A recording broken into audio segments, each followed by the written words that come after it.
Continuar? Vamos continuar. Então, voltando, galera, nós tivemos um problema técnico de falta de energia, disso e aquilo. Voltando agora, aqui teve um acidente, tá? Os caras roubaram os fios de luz do poste ali, a gente ficou sem poder fazer. Bora lá, né? Falando dos vernizes, Marlon, eu falei mal, eles sabiam que o grande problema seria uma tendência mundial, e eu já tenho percebido em outros carros, que é o chiclete clear, que é exatamente o verniz chiclete, que quando ele é frio não faz nada, e quando ele é quente você tem um problema de que não pule mais nada. O troço vira numa gosma, os compostos polidores não funcionam, começa a grudar, Rômulo. E aí eu tava nesse churrasco que eu tava comentando, e o cara veio e falou, Ronaldo, veja aqui. Eu falei, sim, deve estar usando uma porcaria. Fui lá, ele só usava benzena, não usava nada de outro. Cara, quanto mais ele passava o 400, mais o carro, mais a caminhonete grudava, e mais começou a ficar Tava dando tiro de canhão em formiga. E cascão, e cascão, e cascão, e o negócio não ia, e mudei de produto para A, para B e para C, não ia. Uma parte da caminhonete que estava no sol, assim, você cravava a unha dela, você colocava a unha e fazia esse movimento, você sentia a unha pulando como se fosse um verniz mal catalisado. Grudento, terrível. Agora, nossa. Imagina lixar uma peça dessa. Jesus, uma 1200 ainda. Era terrível. Aí, aquele dia, a opção foi polir a caminhonete toda com marcas pesadas, porque uma caminhonete de roça, com o 3-em-1 da Menzerna, porque daí a Carnaúba ajudava a lubrificar o composto e saiu. Só para vocês terem uma noção, esse foi o primeiro caso, foi em 2016, e hoje os mais problemáticos são as Hilux, as SW4, o Civic G10 e alguns GM, alguns Cruze já estão assim. E aí eu fui estudar sobre esse verniz, porque eu represento a Roberto também, e daí faço essa parte, fui ver que esse verniz, Marlon, exatamente, Rômulo, parece quando o cara pinta e não cura ele, sabe? Vai polir antes de terminar a cura dele, que ele fica grudento, melequento. Ele não tem resistência. Não tem resistência, ele amolece, o composto abrasivo afunda nele. Então era muito chato. Com o treinamento, o especialista Menzerna, enfim, outras coisas, e com o feedback da fábrica, notou-se que esses vernizes não estão, por exemplo, o 400 é DAT, que é aquele conglomerado de abrasivos que se quebram, não tem dureza para acontecer isso. E aí o produto começa a grudar, o cara sobe a rotação, coloca mais produto e aí o problema só aumenta. Empasta. A resolução nesse caso é usar um produto como 2.500 ou 2.400 como mais agressivo e fazer todo o polimento com ele. E eu já tive casos de riscos profundos que eu fiz um corte na lixa com 3.000, 5.000 e 8.000 e aí usei o 2.400 para sair dessas soluções. Ou seja, mais técnica do que força.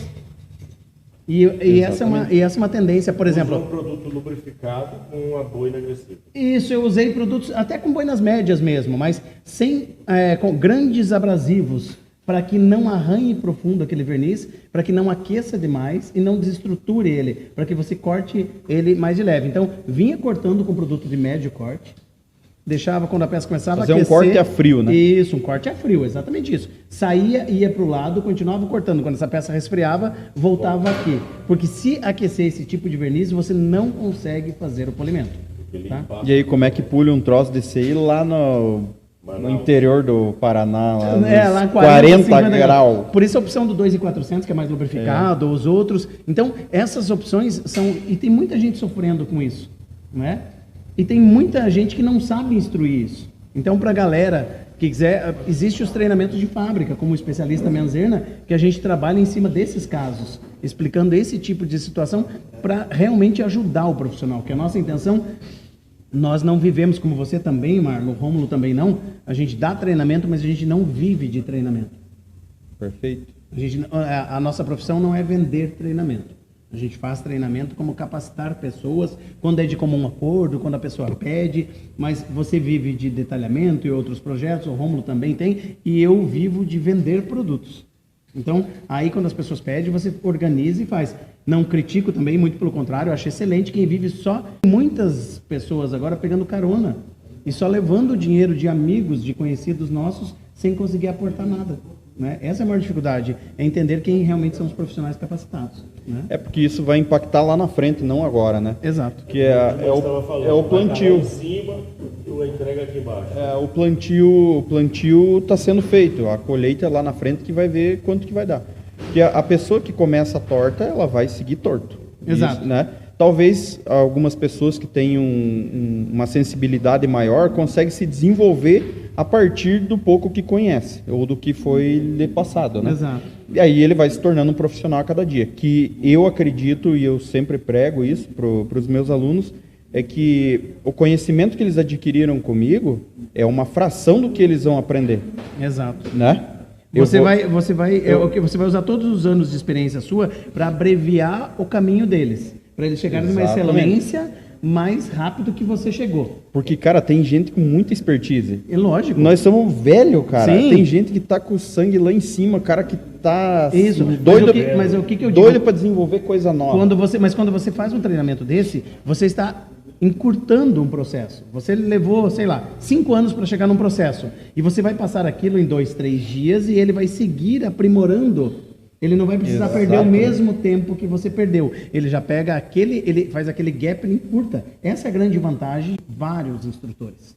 E misturar todos. Por exemplo, se eu conseguir fazer um treinamento com o Marlon, eu já vou ser muito capacitado. Mas se eu fizer com o Marlon, com o Rômulo e sei lá, com o Simeão, eu já tenho 3 capacitações diferentes. Exatamente. E eu vou poder colocar mais as técnicas, misturar. Um pouco de cada. Misturar essas 3 técnicas. Pontos de vista diferentes. E tornar uma técnica melhor ainda. Pontos de vista diferentes, metodologia diferente. E aí esse profissional, se ele for aplicado, ele vai superar os 3 professores, que é a ordem natural das coisas. Lógico. É aí que está o ponto-chave. Né? É a ordem natural, porque dificilmente os instrutores vão fazer curso entre eles.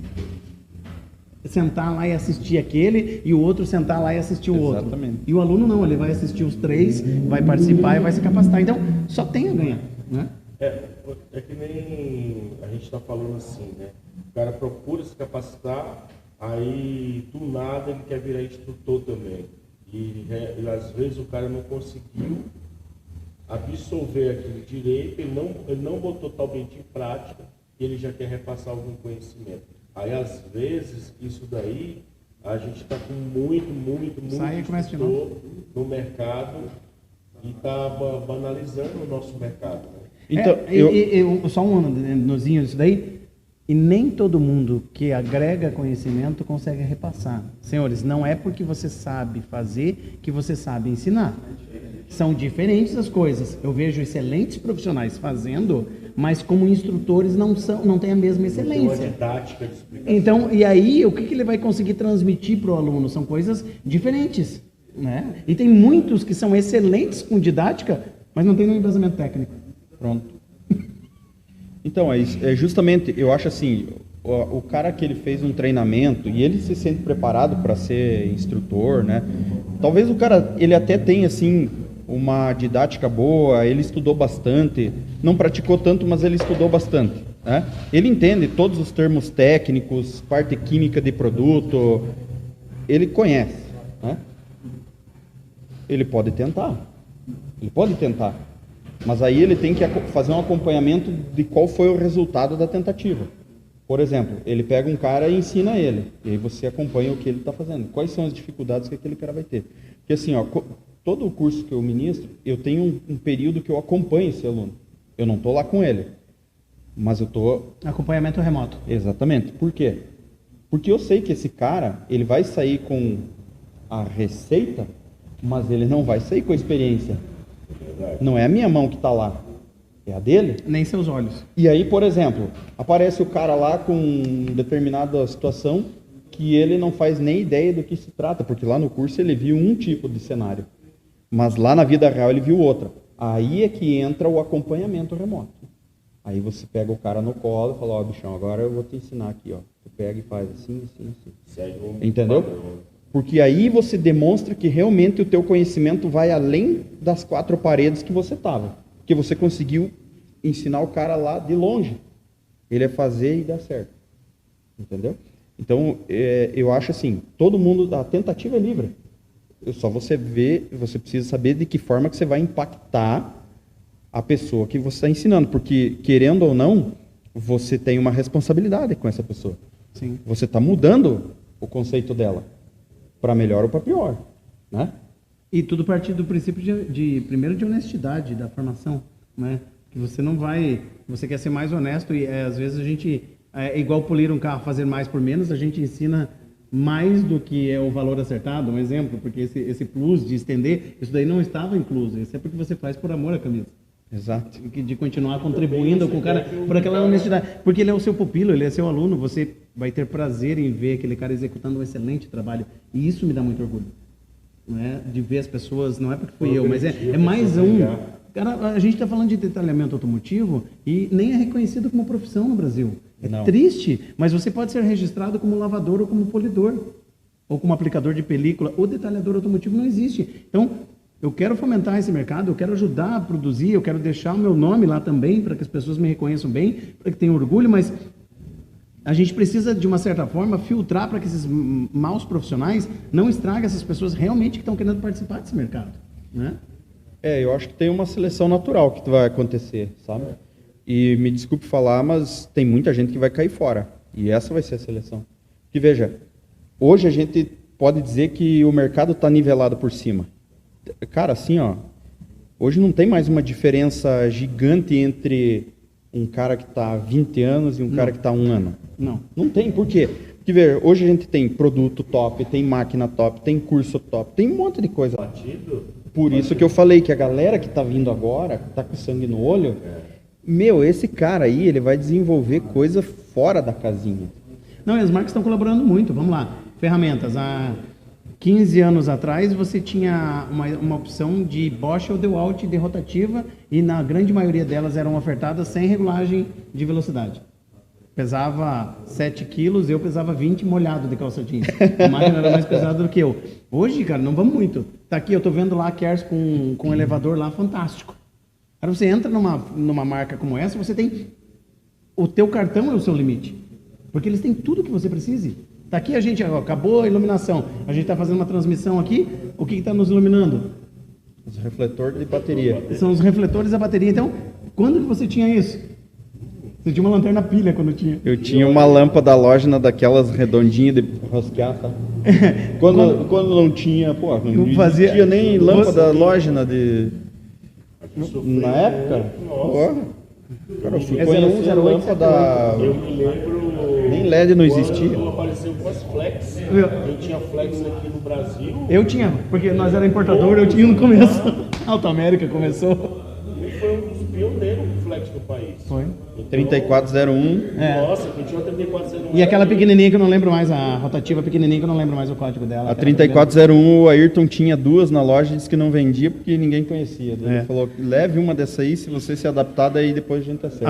As primeiras flex que desembarcaram no Brasil vieram pela Auto América. E a Auto América tem uma parceria antiga com a Ayrton e eles fizeram uma troca, eles passaram a distribuição da flex para o Ayrton. Porque a Auto América não queria desenvolver ferramentas, a linha dela é outra, são commodities diferentes. E aí o Ayrton, quando o Ayrton pegou, foi a grande explosão da Flex naquela época a desenvolver. Então, eu lembro das primeiras lâmpadas halógenas, os caras tinham um bronzeamento no pescoço. Na orelha? Na orelha, porque ela bronzeava, fazia uns 900 graus, era muito quente mesmo, né?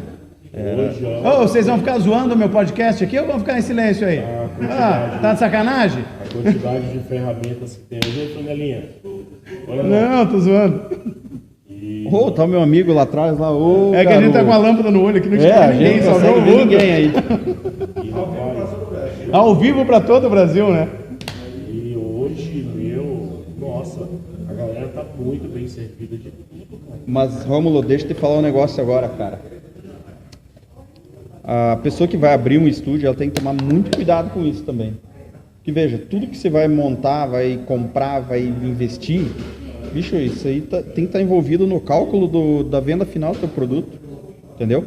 Não adianta você ter um estúdio de 100 mil reais de investimento e você trabalhar e não ter lucro. Tem quatro paredes e uma iluminação, você tem 200 de água, 200 de luz e 1.500 do aluguel. Mas se você já comprou um elevador de 40, uma politriz de 10, mais isso, você tem que colocar tudo no teu custo hora. Pronto.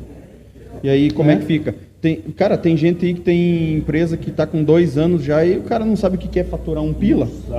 Tem alguma coisa que está muito errada. Se você está nesse barco aí, meu filho, você tem que se ligar. Tem que ver onde que está o erro. Ou se você não está sabendo precificar o teu trabalho, se você entrou no nicho errado, se você... Cara, um exemplo que eu uso, Marlon, tá fadigando. Exemplo, por exemplo, um lavacar. Eu vi uma experiência uma vez, o cara estava lavando uma média de 30 carros dia e não tinha lucro. Ele falou, cara, eu vou ter que lavar 50 carros dia. Mas se ele não tem lucro com 30, com 50 ele vai ter mais prejuízo. Porque, sei lá, vamos fazer um cálculo de padaria. Eu cobro R$30 para lavar um carro e eu perco R$3 por carro. Então, se eu lavar 10 carros, eu perdi 30. Mas se eu lavar 100 carros, quanto eu perdi? E aí, às vezes...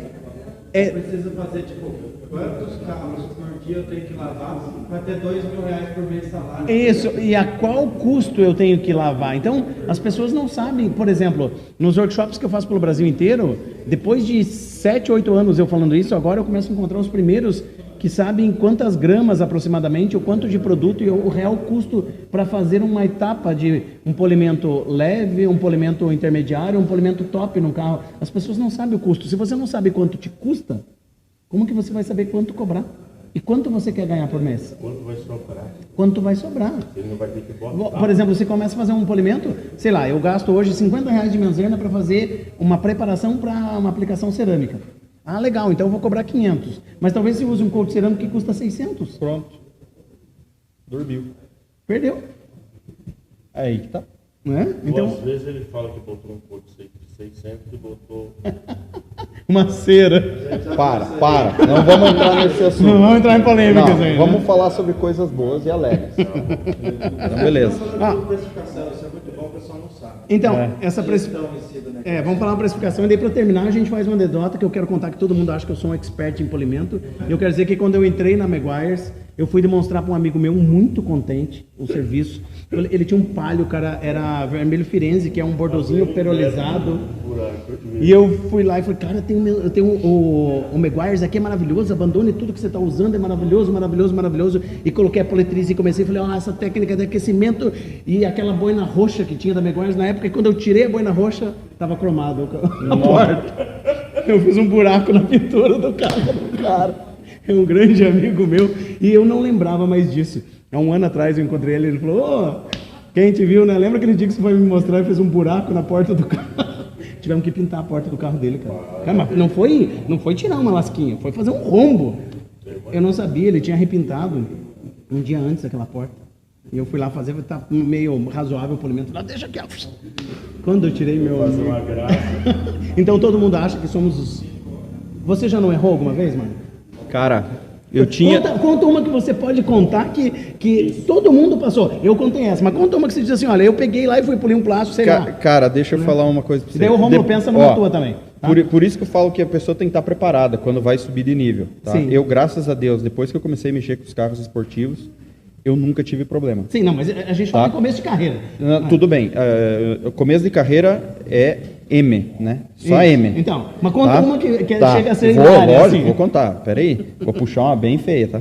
Então, assim, eu tinha, acho, uns 16, 17 anos. E na época nós não polia carro lá com politriz, era tudo na mão. Eu sou dessa Só que geração. era aqueles polimentos que a gente sabe que se batesse uma lâmpada lá. Na estopa. Estopa, tudo que você possa imaginar.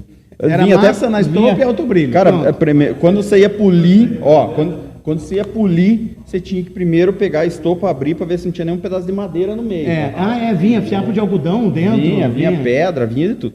E era Aí- só carro pequeno, tipo Landau, Rural, só esses carrinhos. Nossa senhora, as caminhonetes dupladas que vinha, Isso. né, pela Tropical Tropical Cabines. Cabines que tinha muito aqui no Paraná. E aí, Os caras são tudo novo aqui. e aí o que acontece, cara? Chegou uma guria lá que tinha caído respingo de tinta em cima do carro dela, mas respingo da...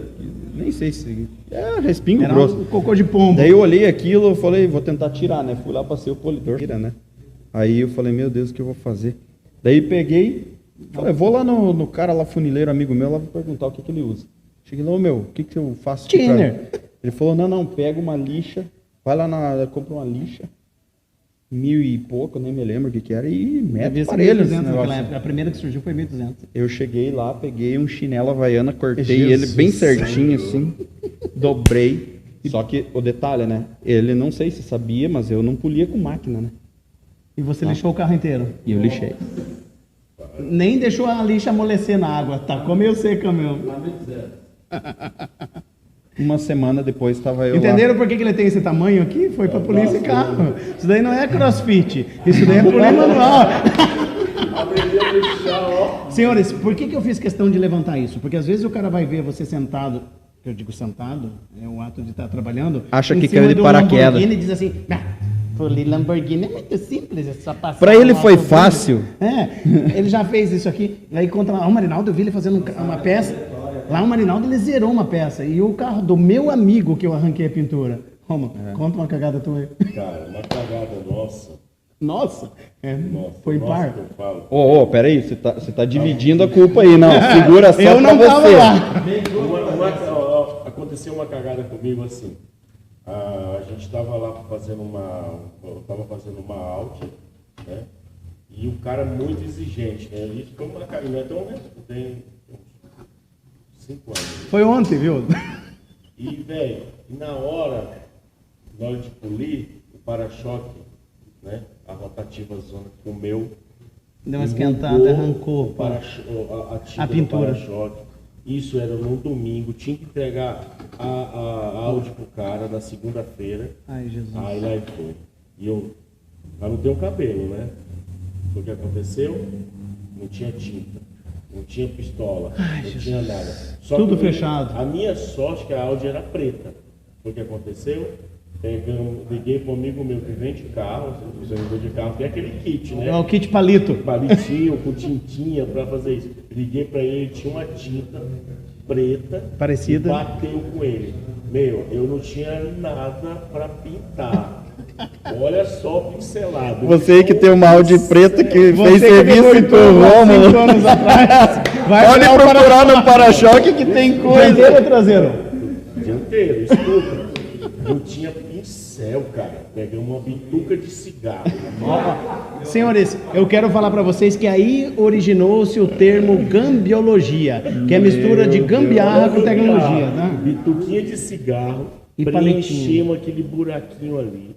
Soprador no miserável ali, esquentando para secar, porque o horário tava comendo e desespero batendo e a gente soprando aquele ali. Aí nós demos uma lixada com uma 3000 e demos uma polida ali. Cara, tipo assim, a gente sabia que tava lá, mas alguém passasse, ia ver aquele leve enrugado, mas não ia perceber. Do que foi? Mal ele sabia que o preenchimento foi feito com bituca de cigarro. Cara. Senhores, olha a que ponto. Hoje os caras são duas referências. E por que a gente fez questão de brincar com isso? Porque isso é uma coisa comum quando você está começando. Só que isso pode te gerar o fim da carreira já. Exatamente. Né? Então, eu também já ajudei. Por exemplo, quer ver uma ajuda?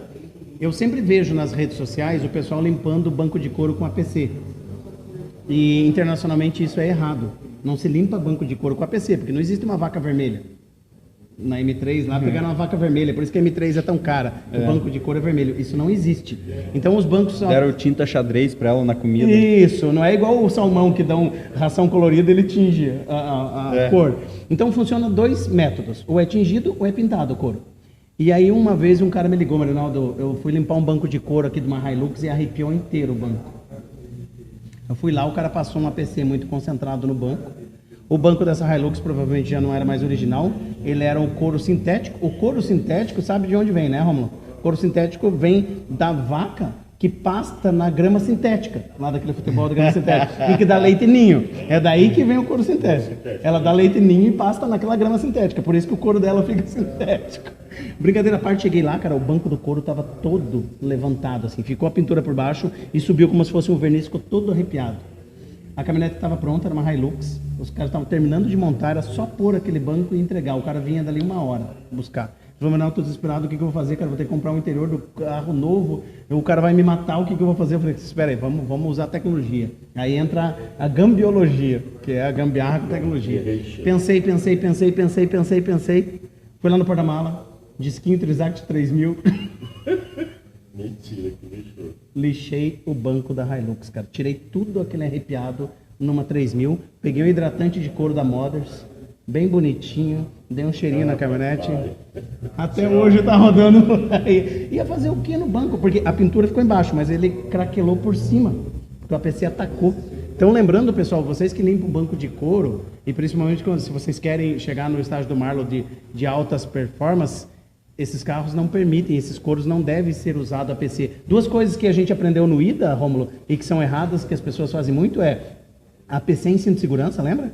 Isso é proibido, que isso diminui a segurança, né? E APC em banco de couro. A gente deve usar limpadores de couro mesmo, mas limpadores de couro de verdade. Não APC dentro de um frasquinho como fosse limpador de algumas marcas. Porque o APC agride a pintura. Então, às vezes, os caras fitam aquele banco e mostram cinza. E ali, olha que lindo, olha a limpeza que eu fiz. Não, ele decapou. Limpar um banco de couro neste formato é como aplicar um intercap, um sulupão, um metacil em um motor ou numa caixa de roda. Você está decapando aquela superfície e não limpando. Então, aproveitando na piada, mas entra um conceito sério já nisso daí. Marinaldo, uma pergunta. Solvente no couro. Vamos lá, pessoal. Existe, na linha de solventes, você tem uma solvência gigantesca, né? Existem solventes mais puros, os solventes reciclados, com mais álcool, com mais tolueno, com um monte de outras coisas. Mas depende das situações. E depende do que você vai limpar também. Normalmente, como a gente está falando para o público geral, eu digo, nunca usem solvente nem na pintura. Mas lá em Beltrão, por exemplo, a gente fez uma descontaminação química. Falando em solvente, eu já usei solvente em couro e já vi muita gente se ferrar em solvente em couro. Depende do couro e depende do que vai ser limpo. Então, por isso, para você iniciante, não use. Quer ver um exemplo de solvente que faz bem e um exemplo de solvente que faz mal? A gente pegou um carro lá de Beltrão, de uma pessoa que mora na colônia, que é uma agricultora. Era um Onix 2020, tem um ano o carro. Eu nunca vi, Marlon, um tipo de contaminação, e foi agora no especialista, agora, de um mês atrás. Eu nunca vi uma contaminação que eu gastei um clay bar de 50 gramas num espaço de 50 por 50. Cara, era algo grumoso, parecia uma lixa, parecia um texturizador de para-choque. Em 50 centímetros do capô, eu acabei com um clay bar. Aí eu lixei uma outra parte, e daí perguntei para os alunos, qual dessas vocês gostariam de fazer? Só que teria que lixar o carro até por dentro das colunas, porque estava inteiro contaminado. Neste caso, a gente foi lá, pegou um solvente puro e fez uma descontaminação química líquida.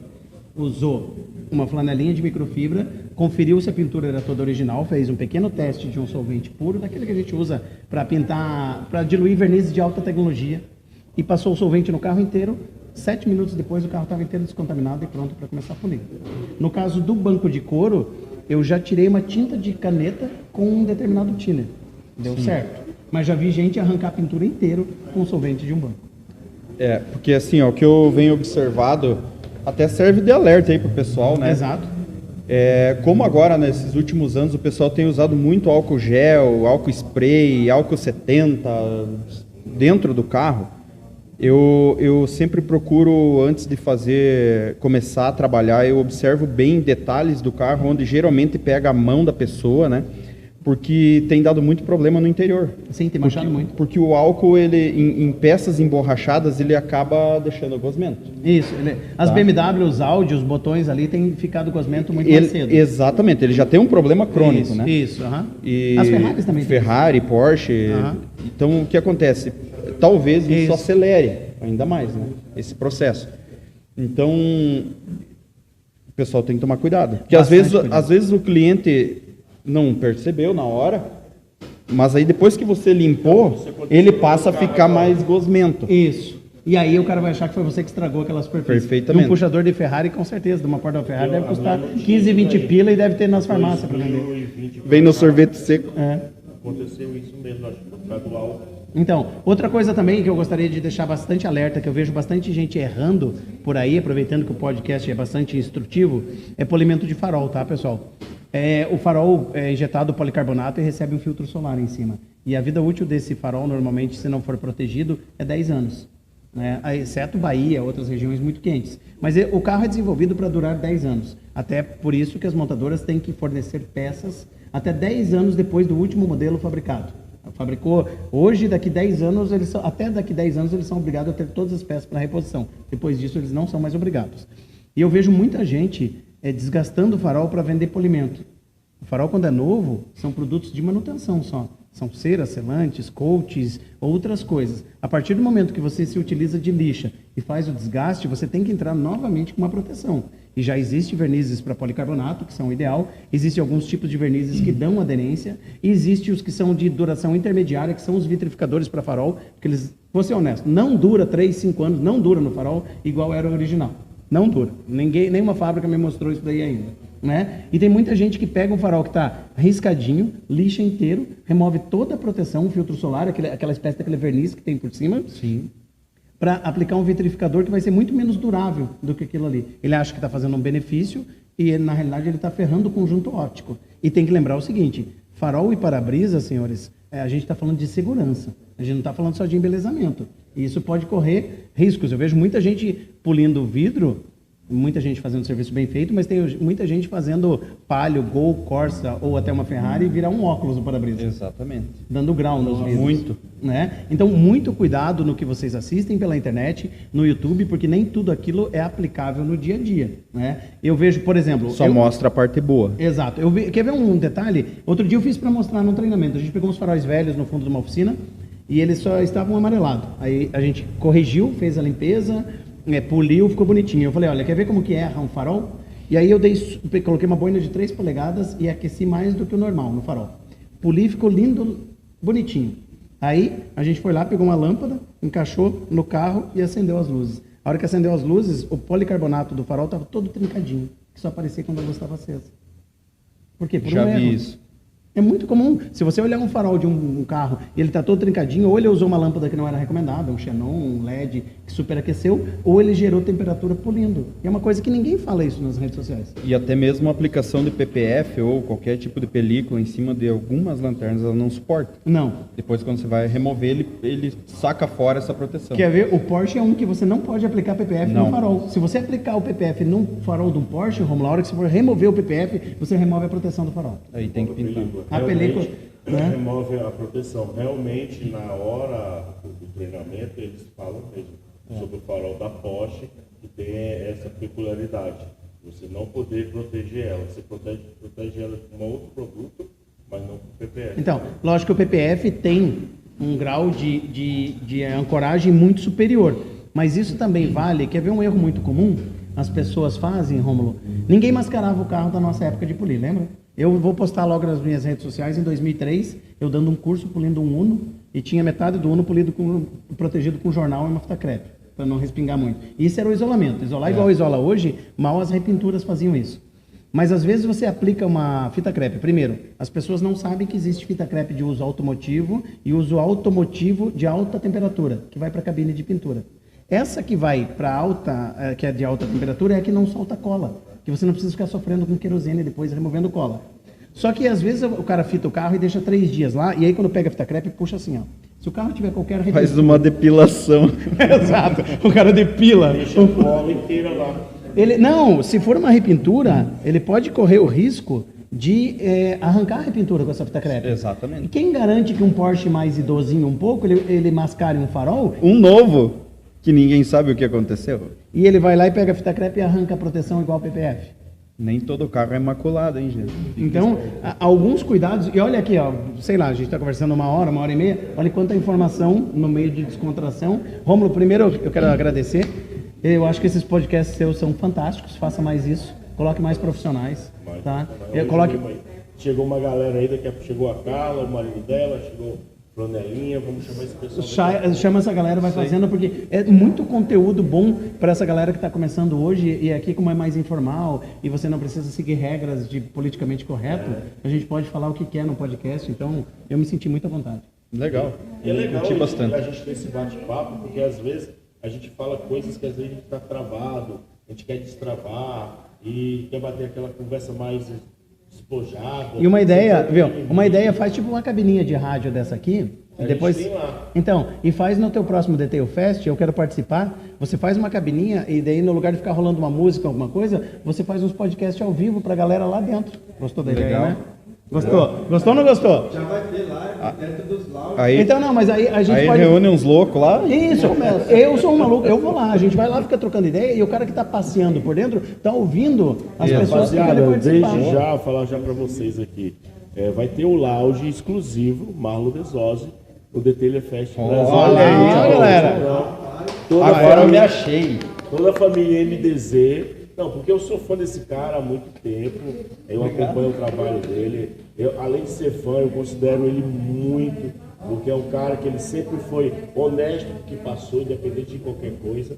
Então, é um cara que eu admiro. Obrigado. Então, pessoas que eu admiro, pessoas que são sinceras, que não tem maldade, não carregam maldade com ela, sempre são bem-vindas. E o que eu puder fazer dentro do evento para colocar é isso. E o Marlon Desose vai ter o seu lounge exclusivo, para a família MDZ dentro do Daily Fest Brasil 2022.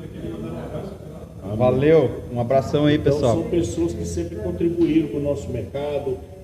O Marinaldo Bailão também contribuiu muito na minha vida, porque o primeiro avental Menzena que eu ganhei foi através dele. Vou te levar um de novo no próximo para nós sair numa foto. Agora, a gente não tem essa foto, vou levar um no Eu próximo. tenho essa foto. Você tem? Me mande. Tenho, vou te mandar depois. Estou assim do teu lado, tu tá mexendo no carro, mas a minha esposa tirou. Aí a gente foi lá no Juna, o Master Clean, que foi um dos precursores também com workshop. Isso foi muito importante. Faz um quadrinho lá, faz Dinossauros do Detail. E ele leva toda essa velharada.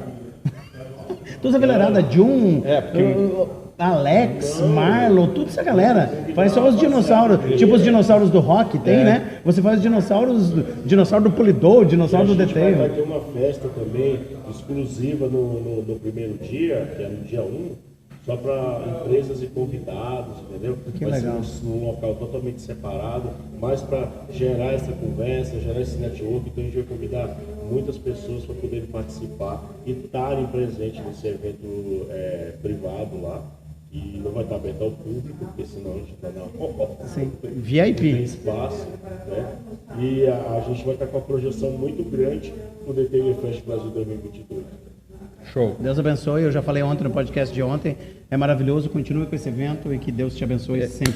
A gente sempre participou, né? Desde o primeiro Nossa, evento. desde o primeiro. É gostoso, cara, você tá lá porque puta, você vê pessoas que você só vê na internet, conversa e tal, mas aí quando você vai lá você consegue, né, ter a proximidade. E agora a gente ficou fechado aí todo esse tempo, a galera quer dar uma extravasada. Tipo hoje aqui, ó, quanto tempo a gente não conversava. Sim, exato. Acho que foi uns 2 anos que a gente não se via, né, Eu mano? nem sei se foi você que fez ou se foi alguém da tua equipe que produziu um vídeo, mas um vídeo que você fez caminhando, Fui eu. Você que fez caminhando, falando, mostrando o Josival, dando um abraço no Josival. Meu, aquele vídeo deu uma repercussão tão grande para nós, foi muito positivo. Então, aquilo ali, cara, eu falei, cara, olha o que esse rapaz fez por um evento que ele veio visitar, veio com algumas pessoas somente, já gerou, nossa, deu um boom naquele vídeo, você nem imagina. Aquele vídeo aí foi muito positivo para nós, para o evento. Então, valorizou o evento, a tua presença lá. O vídeo ajudou a gente numa divulgação extrema. Foi bem na época que o Facebook liberou esse vídeo ao vivo. Eu lembro. Poucos tinham o direito do Facebook. Só quem tinha um número X de seguidores, né? Isso, não liberava. Nossa, e aquele vídeo foi top ao vivo lá, do chamando a galera, meu Deus. Então, porque veja, o Marinaldo falou uma coisa aqui, a gente não é reconhecido, o nosso trabalho não é reconhecido, né? Não. Você chega, qual que é a tua profissão? Beleza? Não tenho. É por isso que tem que ter evento assim. Pra Porque profissionalizar. para as pessoas que conhecem, sabe o que é. A gente só não tem um papel assinado lá, eu sou detalhador, né? A gente é auxiliar de latoeiro, entendeu? Ou pintor, lavador, chapeador, Exatamente. ou polidor. Pronto. Mas um evento desse mostra a força, né? O que os profissionais hoje são capazes de fazer. É isso aí. Fechou então? Galera, Fechou? sigam nas redes sociais, @Marinaldo Balão com 2 L's. Marlon Desorzi. Rômulo Carlos, o rei da gente. Um abraço. Ah, Até mais. bichão. Tchau, tchau. Tchau.